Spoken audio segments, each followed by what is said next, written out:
Hello, my name is Jasim from Jasim's Al-Mosawi's Counseling. In this video, I'll be talking about anxiety, the symptom of anxiety, the difference between normal or typical fears and an anxiety disorder, and the relationship between anxiety and the brain.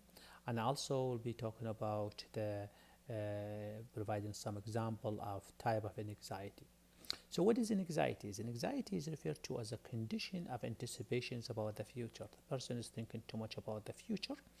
It is mostly associated with muscle tensions and avoidance behavior. Anxiety is normal in certain situations, and it actually can be beneficial in certain situations. It can alert us to danger, and it actually can help us stay focused and pay attention. So for example, if we are crossing a busy street, we need to have some anxiety or some fears in order for us to pay attention to the incoming traffic. If we are preparing for a task, we have to have some anxiety or some fear in order for us to stay focused and complete that task. If we are going for an interview or something, we need to have some anxiety. Actually, cognitively, we can make ourselves feel anxious by thinking about the terrible thing that might happen to us. I'll give you an example. Think of this.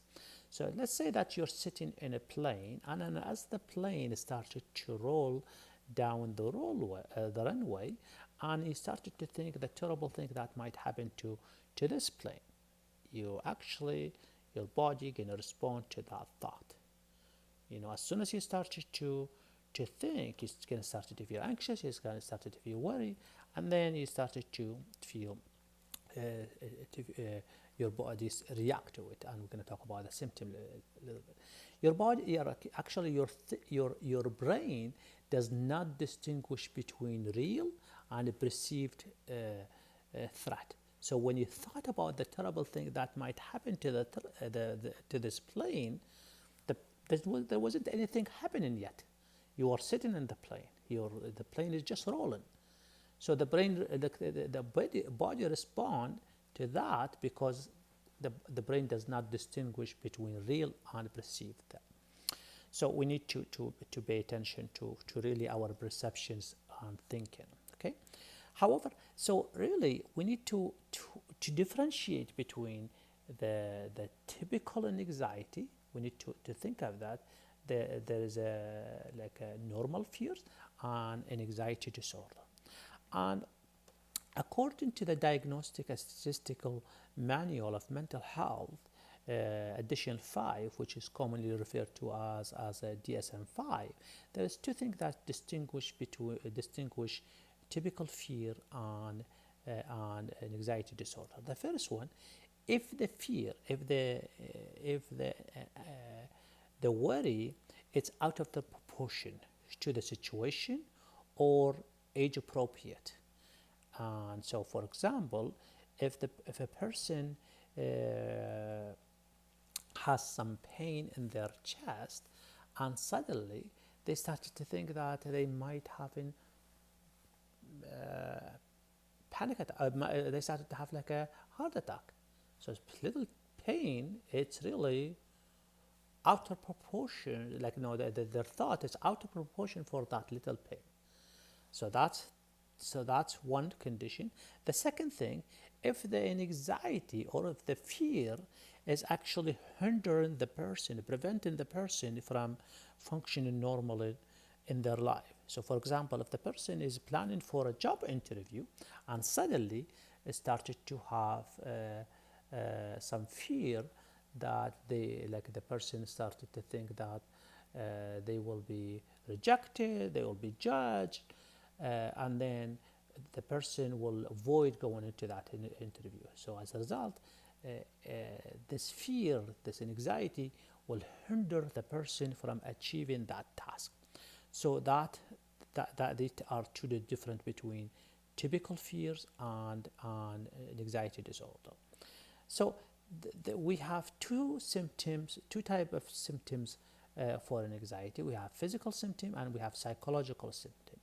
So physical symptom, and just a few example of the physical symptoms, which include dry mouth, hot flash, the person feels chill, cold, or feel dizzy, or maybe increased heart rate, or like muscle tension, nausea, or the person might be feeling restlessness.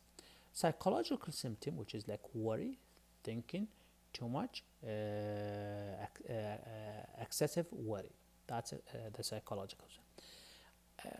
According to the National Institute of Mental Health, that actually anxiety is one of the most common mental health disorder in the world.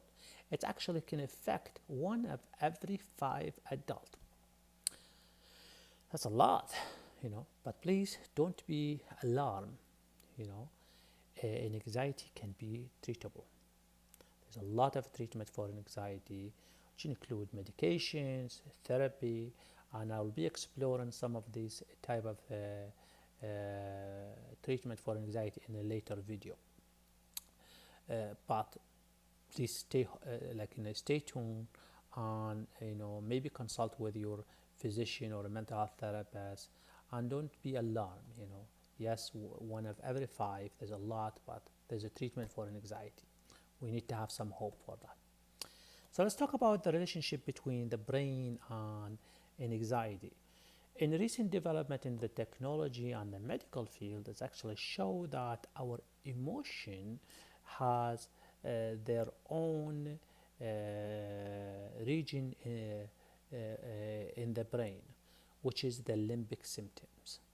The limbic symptoms include the hippocampus, the amygdala, the thalamus, and the hypothalamus.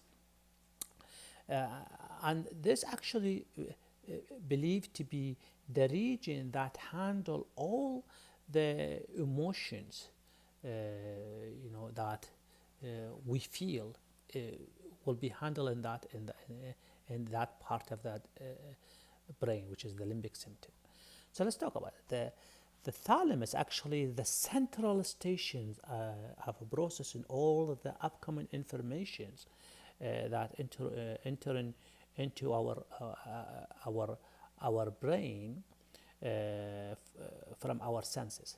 All the information coming into our brain is processed through the thalamus. I think of the thalamus as the train, like the control hub for all the trains. There's a lot of train coming in, and this is the central area that control the traffic of the train. So information going from our senses into the thalamus, and then will be distributed into the part of the brain. There's actually several parts in our brain that act or responsible for our anxiety, which include the amygdala and the hippocampus, and both of these areas actually play a significant factors in anxiety. So, for example, the hippocampus is part of the brain that encode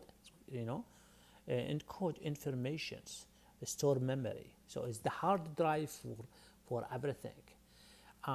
It also stores threatened event. In the the information that's threatened event is stored in the hippocampus. Actually, study found that the hippocampus appears to be very small or smaller with people who are victims of trauma, or who served in the military. Research is determined that the smaller size is related to the flashback, the symptoms of the PTSD, the flashback symptoms of PTSD. Anxiety is actually triggered through our senses. Information, again, as we mentioned, that enter into the thalamus and then will be sent into our part of the brain, and then going through 2 paths. The first path, they call them the higher path, which is going through the cortex, the cerebral cortex, And the second path, they call them the lower path, which is go directly through the amygdala. So information go sensory, central, like the thalamus, go directly into the amygdala. When information go into the amygdala does not take time to process the information. The amygdala react right away, because we know that is the amygdala's job to protect the body. They call them the fear response part of the brain, and it's the job of the amygdala to protect the individual from dangers. So, for example, if someone walking in the wilderness and suddenly see a snake, the information will be going through the thalamus, and then it will appear part which process the information there, and through the lower part, the information will be sent directly to the amygdala. So that's how the amygdala go fast, react fast, and which allowed us to respond quickly to protect us. However, if the information go into the higher path, the information will go through the visual, like the thalamus, like our sensory, then thalamus to the visual cortex, which is process the information again, take more time to process it, and then will be sent to the amygdala. So like they call them the lower path, like the slower path, which is take time, is more conscious, take time for the information to be processed and be interpreted to make sure that if it's real threat or a perceived threat. So this is how this is the relationship between the brain and how the amygdala respond into our body, like into information in upcoming informations. There's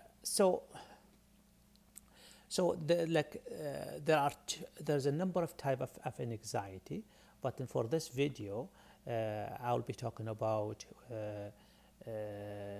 I'm not going to be talking about them in detail. I'm just going to list them here. Like we have generalized anxiety, we have panic attack, we have phobia, we have globophobia, social anxiety, and many other things.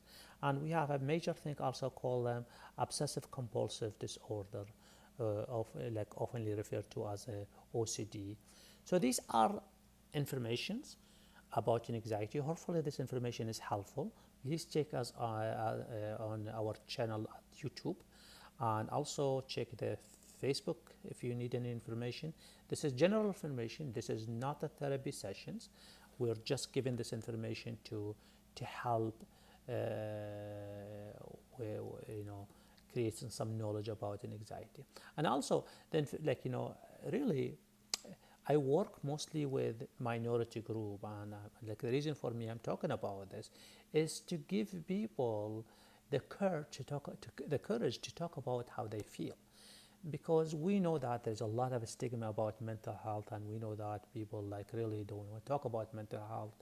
So I'm giving people the courage to just to talk about it. There is a relationship between the brain and and your fear and anxiety, and that's why we are doing all of this, just to help people step out and talk about it. Thank you very much, and hopefully this video, if you like it, share it please with other people. If you have any question, any suggestions, give us feedback. Thank you very much, and have a wonderful day.